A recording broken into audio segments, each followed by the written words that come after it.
Ini adalah Pak Yoman. Beliau merupakan salah satu pegawai yang memiliki jabatan tinggi dalam suatu instansi pemerintahan. Meskipun memiliki jabatan yang tinggi, Pak Yoman tidak pernah menyalahgunakan jabatannya tersebut untuk kepentingan pribadinya. Mengapa demikian? Hal itu dikarenakan beliau diawasi oleh Permenkumham Nomor 38 Tahun 2015 tentang pedoman penanganan benturan kepentingan di lingkungan perusahaannya. Di dalam Permenkumham Nomor 38 Tahun 2015 terdapat beberapa pedoman terkait penanganan benturan kepentingan, di antaranya maksud dan tujuan pedoman penanganan benturan kepentingan, bentuk-bentuk benturan kepentingan, sumber penyebab terjadinya benturan kepentingan, penanganan situasi benturan kepentingan, faktor keberhasilan penanganan benturan kepentingan, serta pencegahan benturan kepentingan.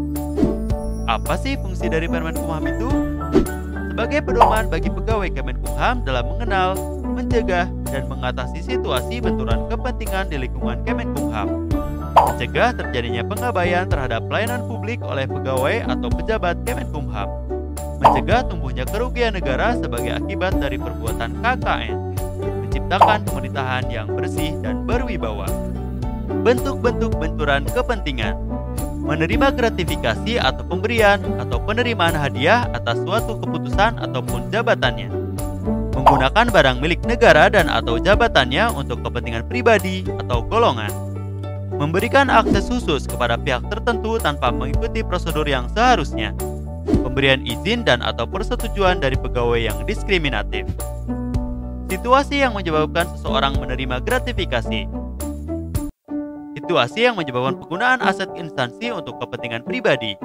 Situasi di mana pegawai memberikan akses khusus kepada pihak tertentu, misalnya dalam perekrutan pegawai tanpa mengikuti prosedur seharusnya. Serta situasi di mana terdapat hubungan kekeluargaan antar pejabat atau pegawai dengan pihak lainnya yang memiliki kepentingan dengan jabatan di Kemenkumham. Lalu, apa saja sumber penyebab dari benturan kepentingan itu? Perangkapan jabatan, sehingga tidak dapat menjalankan jabatannya secara profesional, independen, dan akuntabel. Hubungan afiliasi, baik secara pribadi ataupun golongan, yaitu hubungan yang dimiliki oleh seorang penyelenggara negara dengan pihak tertentu, baik karena hubungan darah, hubungan perkawinan, maupun hubungan pertemanan yang dapat mempengaruhi keputusannya. Gratifikasi, serta kepentingan pribadi. Penanganan situasi benturan kepentingan. Pejabat atau pegawai yang berpotensi atau telah berada pada situasi benturan kepentingan dilarang untuk meneruskan kegiatan tugas dan tanggung jawab yang terkait dengan situasi benturan kepentingan tersebut.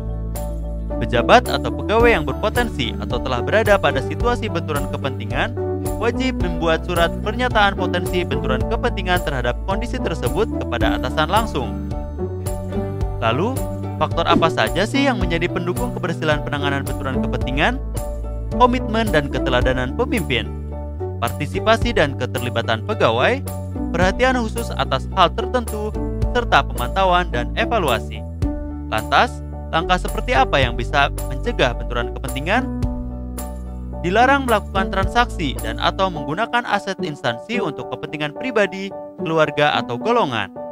Dilarang menerima dan atau memberi hadiah ataupun manfaat dalam bentuk apapun yang berkaitan dengan jabatannya, dalam kaitannya dengan mitra kerja, penyedia barang dan jasa.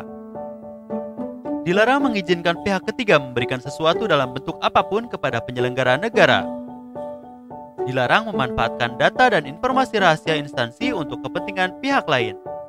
Dilarang baik langsung maupun tidak langsung dengan sengaja turut serta dalam pemborongan, pengadaan atau persewaan yang pada saat dilakukan perbuatan untuk seluruh atau sebagian ditugaskan untuk mengurus atau mengawasinya.